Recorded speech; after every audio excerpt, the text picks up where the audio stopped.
Okay, good evening, ladies and gentlemen. I'm going to speak to you today about Panini stickers. I don't know if you've ever come across Panini stickers. Maybe you yourselves have even been collectors of Panini stickers. Now, there are a few names I could give you before starting, but I think you can ask me questions at the end if necessary. So, ladies and gentlemen, I wrote this speech at Christmas time.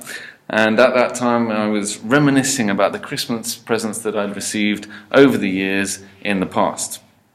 And what came to mind was one present I received in particular that kept me busy for a very long time shortly after receiving it. It was a Panini sticker album for the Premier League. Now, if you have never collected stickers, then maybe you're not very familiar with Panini. It's an Italian company. It sells sports stickers worldwide. And the principle with most of the collections is quite simple. You buy yourself an album, and then the album is full of many empty spaces that you can fill with stickers. There's one sticker that goes in each slot, and you fill them up until you complete the whole album, which can be quite a considerable feat. Each sticker has either the face of a player or maybe a team shield, a football team's logo, or it might have the picture of a team's stadium. But you can't simply buy the stickers that you need, and that's the whole fun of actually collecting Panini stickers. When you buy a pack of stickers, they come in a sealed packet, and so it's a surprise as to what you'll actually find inside. Now, this means that collectors have to trade stickers with each other in order to complete their albums, which is where the fun comes from, mainly. Now, most collectors complain that after a while it seems that the same stickers keep coming up in the packets that they buy. And there are a few precious stickers in most cases that everybody needs in order to complete their collection, but absolutely nobody can get their hands on them. This means that each collector has a pile of duplicates, a swap pile, and collectors trade and swap the cards with each other in order to complete their collection. This means that in order to be a good collector, you also have to be a good negotiator. I remember standing around in the playground at school when I was roughly at the age of 10, and I had to bargain with the other kids in order to try and get the stickers I wanted. I would try and trade in my duplicates for the cards that I needed. Looking back on it, maybe my time could have been better spent getting exercise by actually playing football. But it wasn't so bad after all. The sticker trading taught me many important lessons about how life works. I had to actually understand supply and demand. I had to remember who needed which sticker in the playground and how many stickers I would be willing to give up in exchange for the one I was after. Then social skills were of great importance as well. I had to make sure that I had good relations with all of the other main dealers if I wanted a chance to have a look at their swaps pile. And I even needed to understand market dynamics such as speculation. I had to know that maybe there would be one collector who was keeping a sticker right until the end of the season, just when everybody would need it, so that the price of that sticker would rise, so that he would be able to exchange it for whatever he wanted. So a great many lessons were learnt whilst collecting stickers. But then, of course, there were always the shady members of the sticker mafia who were around, who would group together in the corners of the playground, doing each other favours. And I remember that they would stop at nothing to intimidate or bully the other kids just to be able to maintain dominance over the market and to complete their sticker album before the rest of the kids in the school playground. These were often kids who were older than me, bigger than me, and scarier, and they used sly tricks to get what they were after. But anyway, back to Panini itself. Panini is a company from Modena, in Italy. Now, I have, since collecting stickers, I learned Italian, and I learned Italian. I even lived very close to Modena. I studied Italian there. But at the time when I was collecting, I couldn't really care less where Modena was. I couldn't care less where Panini was based.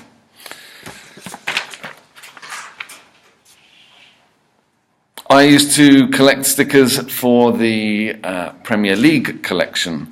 I used to collect stickers about the teams that I was familiar with already, that I used to see playing football on Saturdays and Sundays. But nowadays you can get all kinds of different sticker collections. You can get a Champions League collection, World Cup, and many different national leagues around the world. But it's not just limited to soccer, or football as we call it. There's also American football, ice hockey, basketball, and it doesn't just stop at sports. Nowadays you can get the Panini Animal World collection, or you can collect alien toys with Panini, the Space Warrior collection. And nowadays Panini has come up to date with technological changes, and you can even download an app on your smartphone in order to track your own sticker collection. You just scan in the sticker with your camera on your phone, and you have a list of all the stickers that you already have. But for me this is cheating, because I had to memorize every sticker I had in my collection. So it's not like it used to be.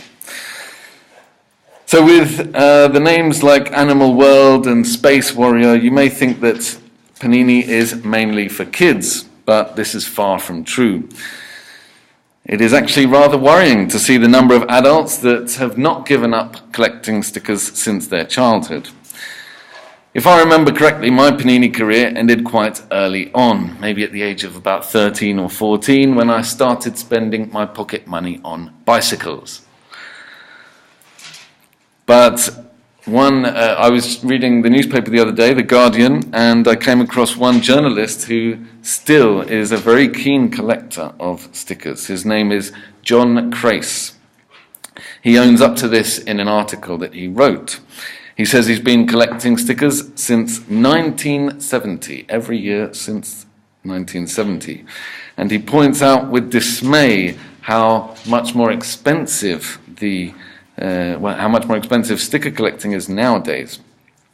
He says that this is not just because the price of the stickers is higher, but it's also because of the number of stickers you have to collect.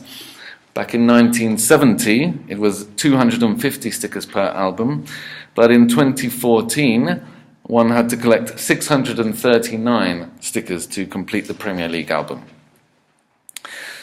Now, when I was 11, I remember that one pack of stickers cost just 22p, but Mr. Crace reliably informs me that a packet nowadays costs £1. So this rise is much higher than inflation. Now, Mr. Crace admits openly to his lifelong obsession with stickers. He speaks about this insatiable desire that he has to fill every last space in his album until he finally completes it. He even admits to the family problems that this entails. There's the fact that his wife has, for many long years, wanted him to give up. But even his 10-year-old son now hates sticker collections, someone who you might expect to be very keen to collect. Now, I have a great many other things to say about collecting stickers, but I think that my time is running out, so maybe I can just leave you with my main message, that Panini stickers bring back a great many cherished memories from my childhood for me, above all at Christmas time, when I wrote this speech. But I have to say, I don't really plan on going back to this childhood obsession anytime soon. However, this speech has helped me to reflect on the many valuable lessons I learnt for life from my hobbies when I was young.